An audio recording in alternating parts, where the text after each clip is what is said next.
engages us with both its unending vastness and its rich diversity.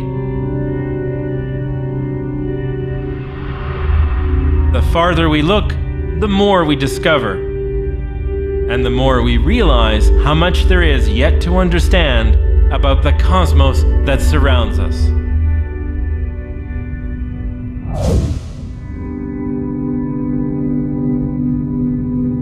The challenge for astronomers is that our view only extends so far. Our technology allows us access to a finite part of an infinite reality.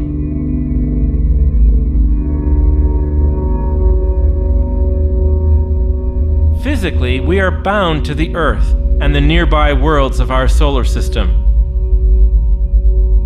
With our observatories, we can only see the light that happens to come our way from the stars and galaxies.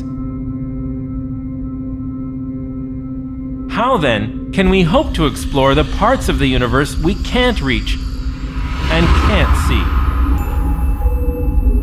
Fortunately, there is a way. One that doesn't just enhance our senses, but enhances our ability to imagine the universe in a virtual way.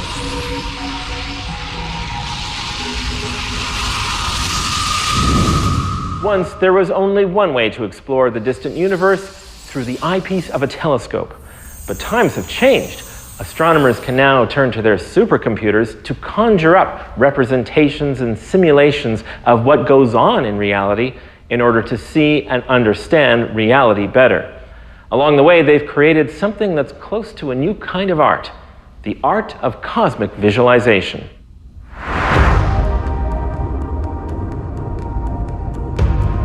As a starting point, computers can help transport us to where we can have a new and better vantage point on places we've already explored. One such place is the Moon. Humans have not set foot on its desolate surface since 1972. Since then, many robotic spacecraft have orbited our satellite, taking countless images and sending back a torrent of topographic and mineral data. Most recently, scientists have obtained some of their best views of the Moon with NASA's Lunar Reconnaissance Orbiter, LRO for short. LRO carries a powerful camera as well as an altimeter, which bounces laser light off the Moon's surface and measures the time it takes to reflect back to the spacecraft. Together, this information can be assembled in a computer to provide a three-dimensional perspective of lunar craters and mountains, bringing us much closer to the surface than the spacecraft actually traveled. What is most astonishing about this particular flyover is that although it looks very realistic, no astronaut has ever seen this part of the Moon. And scientists are interested in finding out more. These views are not simply aesthetic choices. They are created to help planetary scientists better understand the complex history of the Moon's ancient surface and identify future landing sites where rovers or astronauts may one day unearth a deeper understanding of our nearest neighbor in space. After the Moon, humanity's next step into the great beyond could well be Mars.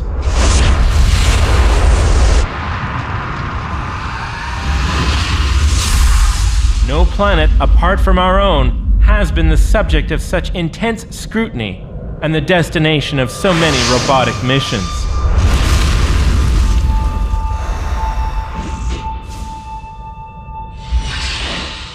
In recent years, it seems an entire fleet of spacecraft has descended on Mars, either roving over its terrain or imaging its surface from orbit. Like its lunar counterpart, the Mars Reconnaissance Orbiter studies the planet from high above. But this computer-simulated flyover, created with data from the spacecraft, makes it feel like we're staring out of the window of a Martian airplane. Traveling to Mars would present the biggest challenge humans have yet faced in space, and it is still far from routine for the robots blazing a trail here. Lots of data is key to planning an effective exploration. Even for an unmanned rover, it is crucial for researchers to know what is waiting for their vehicle before it sets down on the planet's surface. Here, information from Mars Reconnaissance Orbiter has been turned into an in-depth tour of Gale Crater, now selected as the landing site for Curiosity, the next rover to be sent to Mars.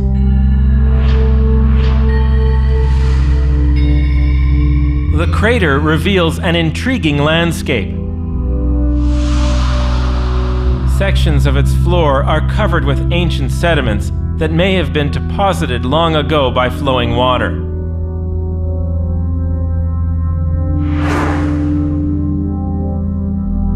At the center of the crater is a towering mountain, 5 kilometers high. How it came to be there is unknown, but its layers of rock were laid down at a time when Mars may have been warm and wet enough to support life.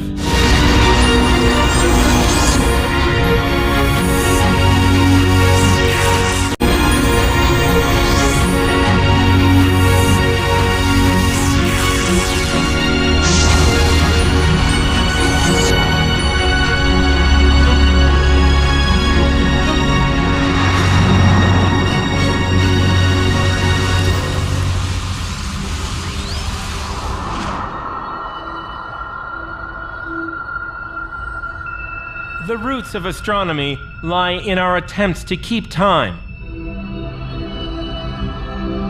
Patient sky watchers once used the stars to divide the night. They tracked the sun's yearly trip through the stars by watching the constellations appearing out of the sunset and fading into the dawn.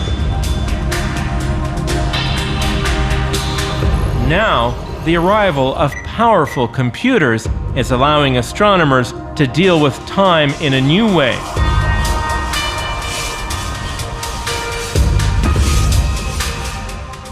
The real power of supercomputers in astronomy is not simply to show us what the universe might look like in places that are too hard for us to get to. It's to show us how things change over vast timescales that we could barely comprehend, let alone experience. In that way, a computer can be like a cosmic clock. Just set it running and see what kind of solar system or galaxy or universe takes shape. Astronomers have long thought our solar system formed out of a disk of debris that swirled around the newborn sun 4.5 billion years ago.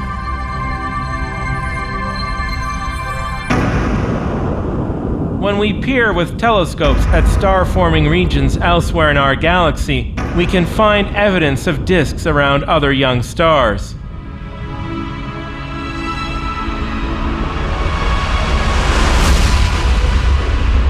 But how exactly did it happen here? And how did it lead to the family of planets we recognize as our solar system, including one planet, Earth, that ended up in just the right place to support life? Because we can't go back in time to see how we got here, astronomers use the information gleaned from observing other stars to set up computer simulations of our solar system's formation.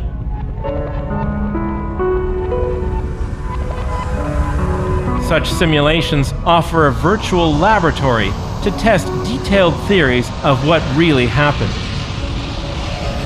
Astronomers have had some success modeling solar systems, but can we turn the clock back even farther to simulate the birth of galaxies?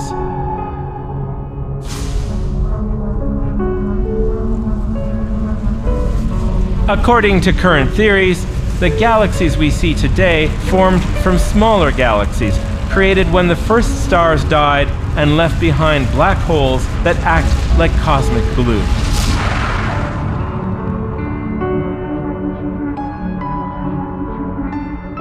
The black holes came together, creating cores around which larger galaxies formed.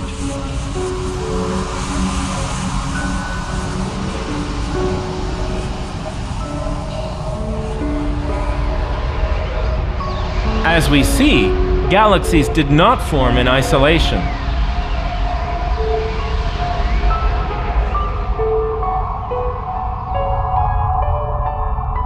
Often, many formed in the same part of space, gathered in clusters and superclusters.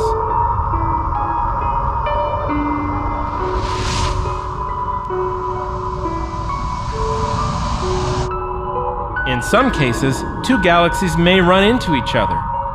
This can be a gentle collision, a cosmic fender bender in which the vast distances between the stars in each galaxy means they pass right through each other, distorting only slightly due to their mutual attraction.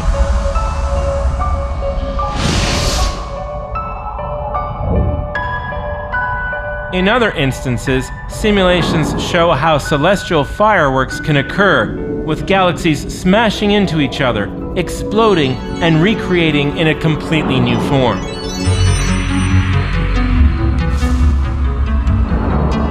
As we look around the sky, we see many examples of interacting galaxies. And now, supercomputers are helping us turn time backwards to see how they got that way.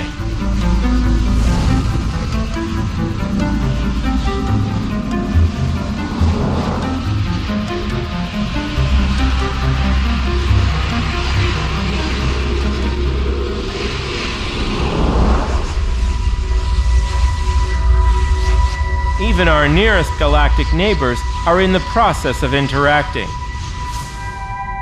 The Andromeda Galaxy is 2.3 million light-years away. Through a telescope, it's also possible to see a smaller companion galaxy. Modeled here, with each star represented as a point, we see the two galaxies engage in a long, slow, gravitational waltz. According to this simulation, the dance leaves a big impression on both galaxies. But, as is usually the case, it is the smaller partner that is more obviously affected by the gravity of its larger neighbor.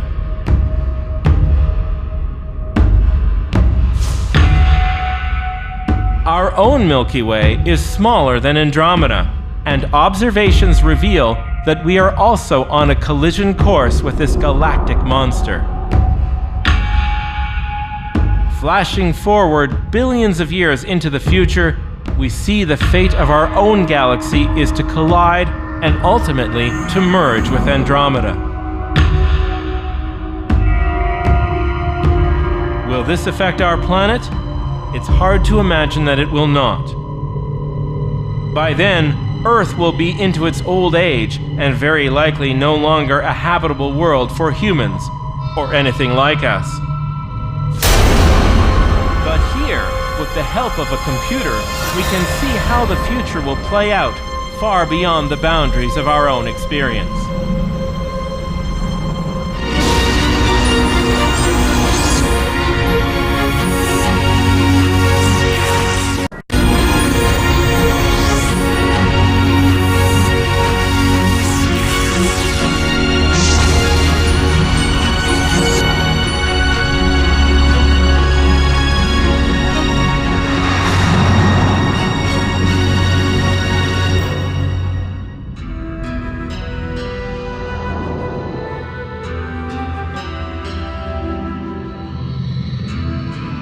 After centuries of scanning the skies with telescopes and decades of sending unmanned probes to other planets, we should know our own solar system pretty well.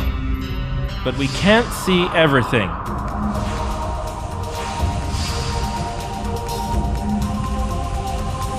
For example, we know the formation of our solar system should have spawned a zone of small icy bodies well beyond the orbit of Neptune.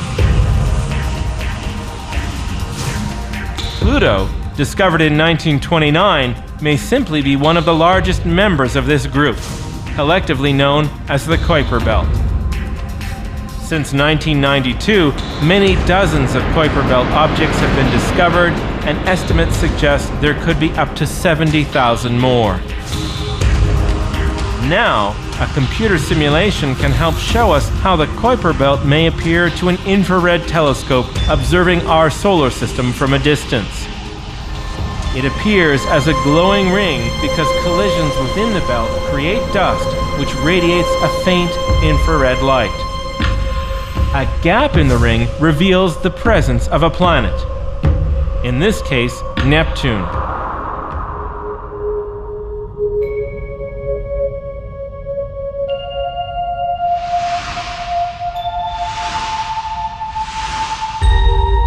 Scientists can also take the simulation backward in time to see how the Kuiper Belt is likely to have changed over billions of years.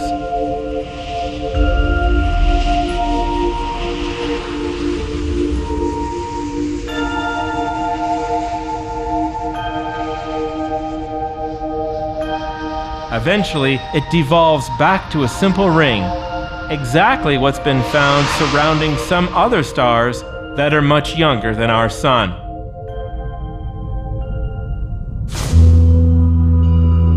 The computer is our gateway to understanding the hidden influences at work in the cosmos. The ultimate hidden influence is the influence of dark matter.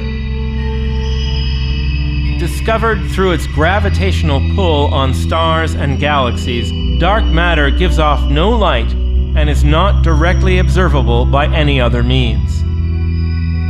A lump of dark matter would pass through Earth like a ghost, since it does not interact with ordinary matter at all. Yet the dark matter in our universe outweighs normal matter by 5 to 6 times, and its gravitational pull has had a profound effect on the way the universe has evolved.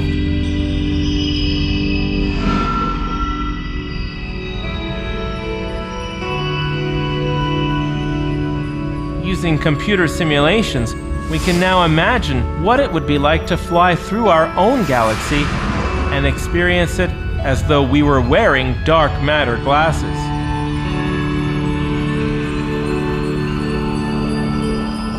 The effect is something like driving through a snowstorm, but on a galactic scale.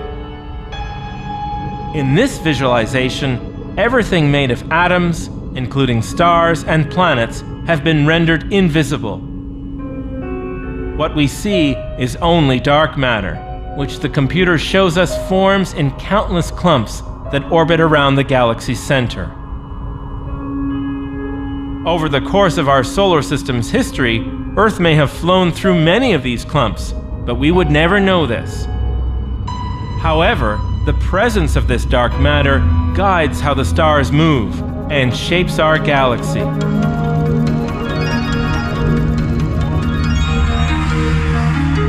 The effects of dark matter grow even more significant as we look to larger scales. For example, when we peer out to the universe over hundreds of millions of light years, we find the galaxies are not distributed randomly. Instead, we find there is a pattern to the way the galaxies are organized. Matter has tended to concentrate, and galaxies have tended to form in sheets and filaments, leaving surrounding voids or bubbles where matter is relatively scarce. What is the source of this cosmic web? With the help of supercomputers, astronomers have been able to determine the answer. When dark matter is added to the equations that show how the early universe took shape under the influence of gravity, it is the cosmic web that emerges.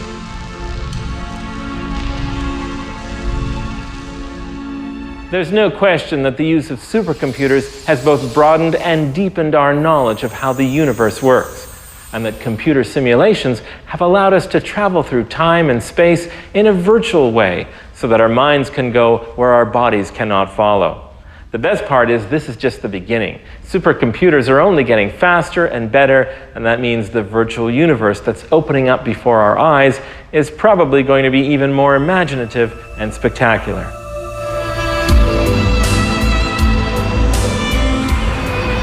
perhaps there's an even deeper insight we can glean from the new power of computers and the way they are being used to help us understand nature at the largest scale. What these simulations tell us is that the cosmos is inherently mathematical in nature.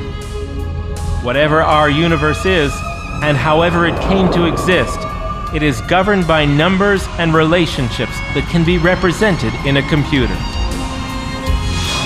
The universe is not getting smaller or easier to understand, but with computers to aid us in our future explorations, we know that much more of it will now be within our grasp.